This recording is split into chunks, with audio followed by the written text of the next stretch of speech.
Hey everybody, today I'm going to be showing you how to replace the door light in your 2014 to 2018 Subaru Forester.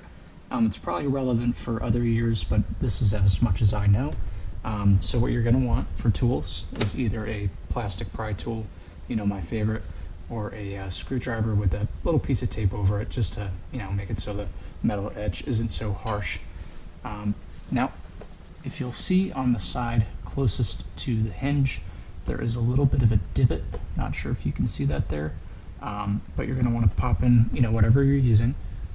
Go ahead and pry that out.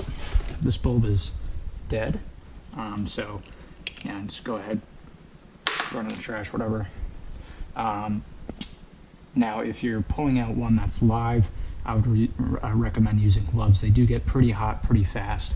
And then go ahead and grab whatever you're using as a replacement. I just picked up a bag of 12 of these from Amazon for 10 bucks.